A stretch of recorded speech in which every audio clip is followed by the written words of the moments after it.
The dust hung in the air like a veil between heaven and earth, thick and unforgiving, as Jacob Thornton guided his mare through the outskirts of what used to be the Whitmore homestead. He hadn't meant to come this way. The trail to town was shorter by the creek, but something had pulled him east that morning, some instinct he couldn't name. Now, looking at the sagging porch and the broken fence posts jutting from the ground like broken teeth, he understood why the place was dying. Anyone could see that. The garden that Martha Whitmore had once kept so carefully was nothing but dried stalks and thistle now. The barn door hung crooked on one hinge, creaking in the hot wind that swept across the prairie. Jacob had heard about Samuel Whitmore's passing last winter, pneumonia they said, and he'd meant to ride out and pay his respects. But the snows had been heavy, and his own ranch had demanded every hour of daylight, and somehow the months had slipped away like water through his weathered hands that he dismounted slowly, his boots sending up small clouds of dust as they hit the ground. The silence was profound, broken only by the wind and the distant cry of a hawk circling overhead. Jacob was a large man, broad across the shoulders from years of hard work, his face carved by sun and wind into deep lines that made him look older than his 43 years. He'd never married, never had the time or the inclination, and his ranch 5 miles west was a testament to what a man could build alone if he was willing to sacrifice everything else. The front door was ajar, swinging slightly in the breeze. Jacob's heart tightened in his chest. He called out, his voice rough from disuse. He didn't talk much these days, living alone as he did, and his vocal cords felt rusty. There was no answer, only that terrible silence that seemed to swallow sound. He stepped onto the porch, testing the boards carefully. Some of them were rotted through. Inside, the house was dim and stifling. The windows were caked with dust, filtering the sunlight into a weak, brownish glow. The furniture was still in place, a table and chairs, a rocking chair by the cold fireplace, but everything wore a layer of neglect. It was in the kitchen that he found her. Martha Whitmore sat in a wooden chair, her body so thin and frail that she seemed almost translucent in the dusty light. Her dress hung on her like it was draped over a scarecrow's frame. Her hair, which he remembered as a rich brown, was now streaked with gray and hung in limp strands around her face. But it was her eyes that struck him most, sunken deep in their sockets, yet still holding a flicker of something, pride maybe, or just the stubborn refusal to surrender that had kept the pioneers pushing westward in the first place. She looked up at him slowly, as if the movement cost her considerable effort. Recognition took a moment to dawn in her eyes. Her lips, cracked and pale, moved soundlessly at first, then formed words so quiet he had to step closer to hear. "I don't remember the last time I ate," she whispered. The confession seemed to shame her, and she looked away, her thin hands trembling in her lap. Jacob felt something break open inside his chest, a dam he'd built years ago when his own mother had passed, leaving him alone in the world. He'd learned to wall off feeling, to focus on work and survival, to measure life in cattle sold and fences mended. But looking at Martha Whitmore, this woman he barely knew except through the distance of neighborly waves and polite greetings at church socials he rarely attended, he felt that wall crumbled. He had bread in his saddlebag. He always carried some on long rides, along with jerked beef and a canteen of water. He went back outside and retrieved them, his hands moving with a determination that surprised him. When he returned, Martha hadn't moved. She sat as if she'd been carved from stone, her eyes fixed on something far away, perhaps on memories of better days when Samuel had been alive and the ranch had prospered. Jacob knelt beside her chair, his knees protesting the movement. He broke off a piece of bread and held it out to her.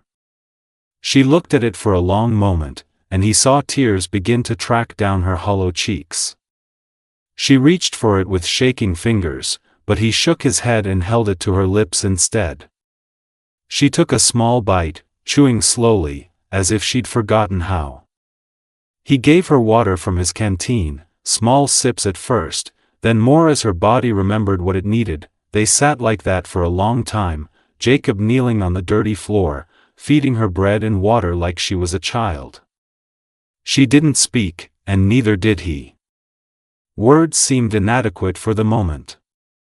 When she'd eaten half the small loaf, she held up a trembling hand to stop him. Her color was slightly better, or perhaps that was just his imagination.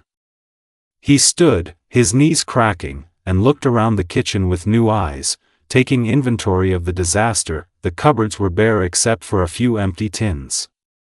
The stove was cold, probably hadn't been lit in weeks. There was no wood stacked outside, no supplies of any kind. How long had she been living like this, slowly starving in this house where she'd once raised children and cooked meals and lived a full life? The thought made him angry, not at her, but at himself, at the whole community that had somehow let this happen. That he told her he'd be back, his voice gruff. She didn't respond, just watched him with those hollow eyes. He rode hard back to his ranch, his mind working through what needed to be done. He'd never been a man who acted on impulse. Every decision he'd made in his life had been calculated, measured, practical.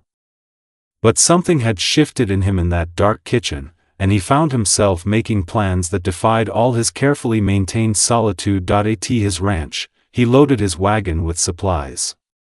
Flour and beans and coffee and salt pork. Eggs packed in straw. A side of bacon. Potatoes from his root cellar. Blankets and firewood and lamp oil. He worked with a fierce energy, loading more than one woman could use in a month. His foreman, a grizzled man named Pete who'd been with him for 15 years, watched with raised eyebrows but said nothing. Pete knew better than to question Jacob when he got that look in his eye. The sun was setting by the time Jacob pulled the wagon up to the Whitmore place. The house looked even more desolate in the failing light, a monument to loss and hardship. He unloaded everything onto the porch, then went inside. Martha was still in the chair, as if she hadn't moved at all. He lit the lamps and got the stove going, filling the kitchen with warmth and light. He cooked a simple meal, beans and bacon and coffee, and fed it to her slowly, watching as each bite seemed to bring a little more life back into her eyes. When she'd eaten all she could manage, he carried her, light as a child in his arms, to the bedroom and laid her on the bed. He covered her with clean blankets he'd brought from his ranch, and she looked up at him with an expression he couldn't read. "Why?" she whispered. It was the first word she'd spoken since her confession about not eating. Jacob didn't know how to answer.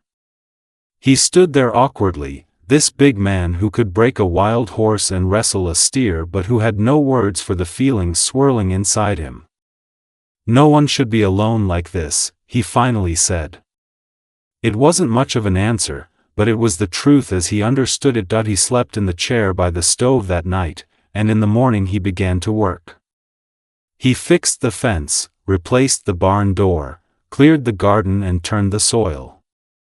He rode to town and bought seeds and more supplies, and when people asked questions, he gave them short answers that discouraged further inquiry.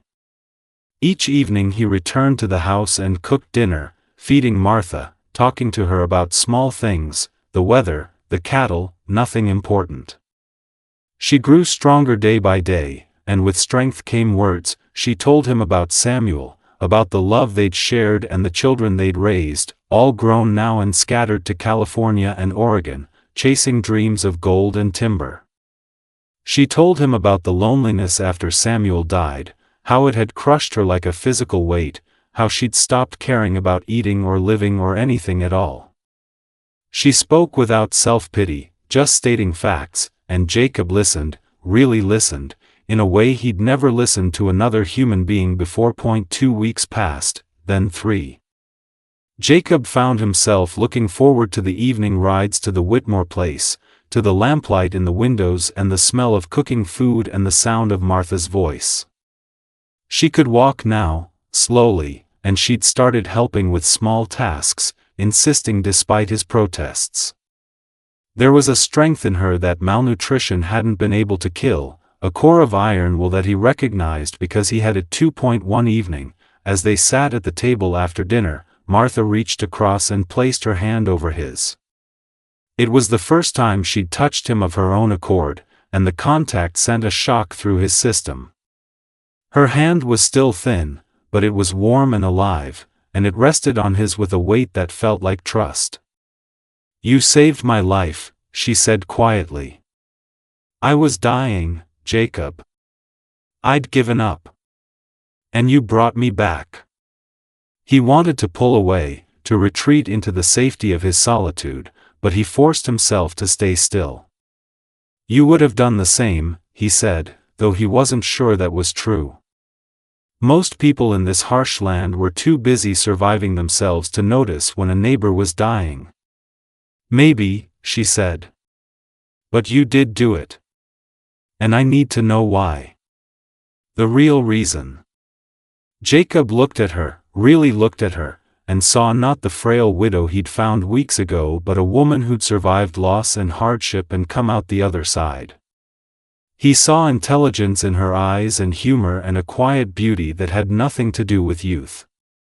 He saw someone who understood loneliness because she'd lived it, who understood work because she'd done it, who understood loss because she'd survived it. "Because I'm tired of being alone," he said finally, the words coming from somewhere deep inside him that he'd kept locked away for years. "Because I saw you and I saw myself, what I'll be someday if I keep living the way I've been living. Because when I found you in that chair, so close to death, it scared me more than anything ever has. And I didn't understand why until just now." Martha's eyes filled with tears, but she was smiling. "Jacob Thornton," she said, her voice stronger than he'd ever heard it. "Are you trying to tell me something?" He nodded, not trusting his voice. Then he found the words, clumsy and rough but true. "I know it's too soon. I know you're still grieving Samuel, and I'm not asking you to forget him. But I'm asking if maybe, someday, when you're ready, you might consider sharing your life with someone again. With me. I'm not good with words, and I'm set in my ways, and I'm probably too old to change much. But I promise I'll never let you go hungry again. I'll never let you be alone unless you choose to be. I'll work hard and provide for you and respect Samuel's memory. And maybe, if I'm lucky, you'll teach me how to live instead of just survive." The silence that followed was the longest of Jacob's life. He watched Martha's face, saw the emotions flicker across it like clouds across the sun. She was quiet for so long that he began to think he'd made a terrible mistake, had misread everything, had let his loneliness speak when he should have kept silent. Then she squeezed his hand, and when she spoke, her voice was steady and sure. "Samuel was the love of my youth," she said.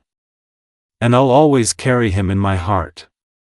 But he's gone, and I'm still here, and you're right, Jacob. Life is too short and too hard to spend it alone when there's another soul willing to share the burden. I won't say I love you, because I don't, not yet. But I will say that I could love you, given time. You're a good man, and that's rarer than gold in this world. So yes, someday, when we're both ready, I'd be honored to share my life with you." Jacob felt something in his chest that he hadn't felt in years, maybe ever. It was like a door opening onto a room filled with light, warm and welcoming. He stood up, still holding her hand, and pulled her gently to her feet. She came willingly, and he wrapped his arms around her carefully, mindful of how fragile she still was. She leaned into him, her head against his chest, and they stood like that for a long time, two people who'd been alone too long, finding comfort in human connection. The months that followed weren't easy. Martha continued to regain her strength, but it was slow work. The ranch needed constant attention. There were nights when Jacob doubted himself, wondered if he was doing the right thing, if he was being fair to Martha or to himself.